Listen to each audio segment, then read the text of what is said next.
Hello and welcome to WTNB Today. I'm your host, Wendy Benton. Thank you for joining me. Here in the studio today, I have Brian Kahn and Tony Miles. Brian is the president of Cleveland Media Association, and Miss Tony Miles is the vice president of Cleveland Media Association. Welcome to both of you. Welcome. Thank you. And you're here to tell us a little bit about Cleveland Media Association, what the organization is about, the purpose of it, and also to invite our audience to the luncheon this Friday, correct? Yes. Brian, do you care to start us out? Let's tell the purpose of Cleveland, the CMA, Cleveland Media Association. When I first saw it, I'm thinking the Country Music Awards. I think I would be happy to go with you. Yeah, come on to the CMAs, right? CMA, Cleveland Media Association, is best described as just an association of area communicators. We gather once a month in order to learn something about how we can be better communicators, whether we're in written communications or corporate communications, internal communications, PR, marketing, broadcasting, any communications field at any level. We think people can benefit from what we put on every month. And we try to have a program of good lunch meetings with presentations so people can come and take part in it. So you have small businesses attend as well as corporations, right? That's correct. We have large companies that may send their entire PR team or their various staff members. At the same time, there are sole proprietors or people who work in small shops who find themselves doing the role of PR and marketing and community relations and other things for their company or their business, and they're doing the same things that everyone else is, just in a different part of town. So.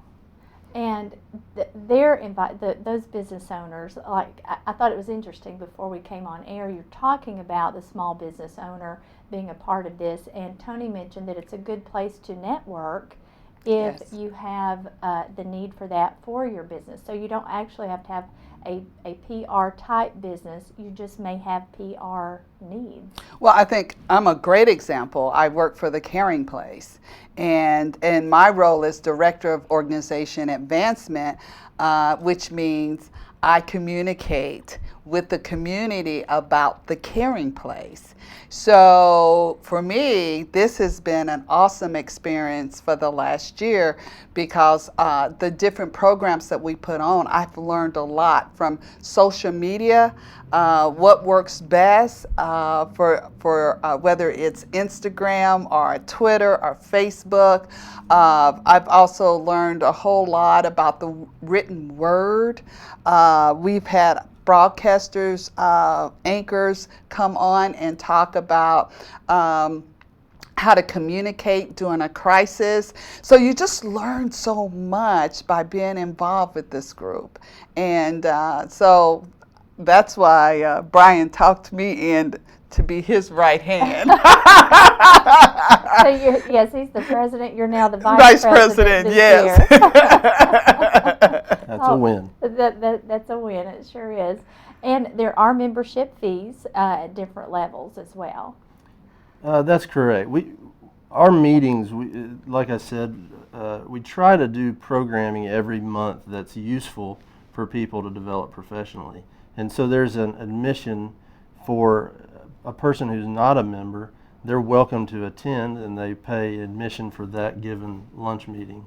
If someone sees the group and thinks that it might be something for them every month, then they can pay an annual dues, and that essentially pays their admission for all of the lunch meetings for the year. And that is $50 a year, whereas one lunch meeting would be $10 for non-members. So they can save some money if they pay dues, but they don't necessarily have to do that in order to participate. And you also offer lunch if they're interested in coming to see. They could pay $10 to get in and $10 for lunch that's provided. Oh, they can bring their own lunch. Or bring your own. Yes.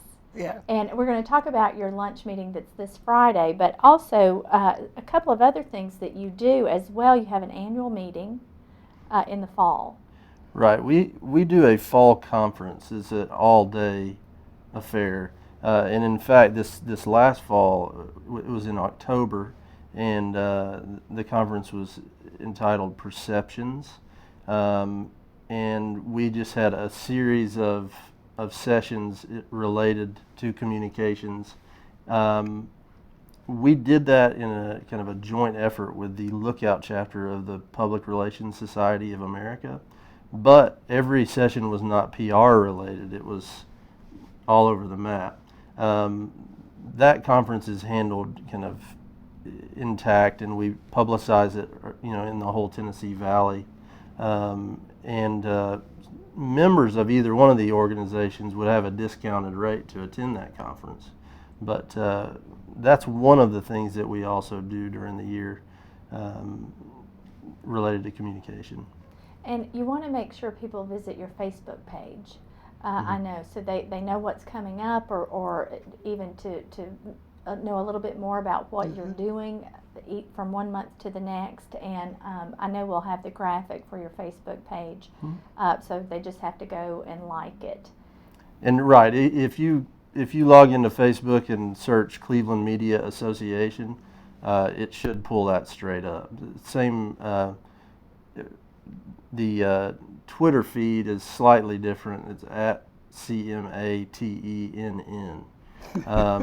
But either one of those web presences, if someone would just go on and follow or like those, then they can actually get frequent updates on what we're going to be doing, and if they want to participate in one of the programs, then they can get in touch with us through that channel. Okay, and you give an award every year. You honor someone as well. Right. We have, I believe, for just over 10 years, we have done an annual award ceremony in which we honor a local communicator. So it's the CMA Excellence in Communication Award. And they don't necessarily have to be members of our organization. We just have to highlight them as being at the top of the class in whatever field they are in, but as long as it's as a communicator. So we've honored several people. The most recent award winner was Dr. Patty Silverman, who is a PR professor at Lee University. But there have been several other award winners over the years. And you also give a scholarship. Another thing this organization does. Right. We have. We were laughing about our means of fundraising earlier. We have a group full of people who promote stuff for a living, and so, but we don't let people just come into the meeting and tell everybody else what they're doing. You have to pay for it, so we have crowing for cash. And so if people want to promote whatever they're doing at their job, they have to pony up for the right to stand up and talk about it. So, but we take all of that money and we put it together, and we do a small scholarship to an area student. We've had students to apply for that scholarship from Southern and Wesleyan and Lee University.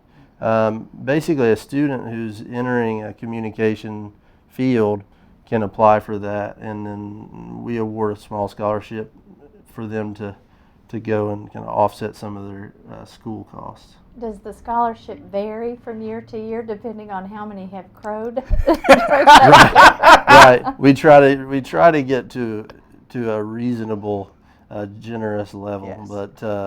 But it does, and then we get to bring the person in and kind of coo over them a little bit, because yes. They're really outstanding students that that come and put their name in the hat for that.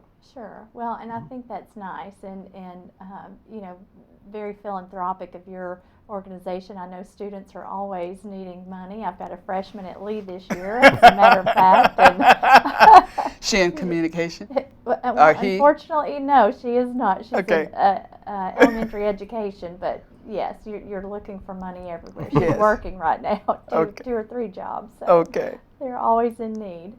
But this coming Friday, February 5th, you've got your next luncheon. That's correct. Tony? Yeah, I can jump in here. We're really excited. We got Steve Hartline coming on, and he's going to be talking about Q&A, how to interview and how to be interviewed. And so we're really excited about that. Well, I think that was interesting. I know when Brian was talking to us about it before we came on, it's both sides of the microphone, Right, so to both speak. sides. So not just someone going in for an interview and looking for a job, but actually that person who's doing the interviewing. Oh, well. Oh, And- yes. And that takes skill, and trying to figure out, you know, what this person can offer your company or your business, and I think that's important too. So I hope Steve Hartline is on his toes, and there's his picture there for the Q's and A's, the art of the interview. Yes. On Friday, February 5th, and that will begin at 11:45. That's correct. If we try to kind of a slow start, and everybody gets food and kind of finds a place, and usually by 12 everybody's kind of in place. But so we have it ready to go at 11:45, and then we understand people have jobs to get back to, so we always try to wrap things up so they can be out the door by 1 p.m. And yeah, it's interesting.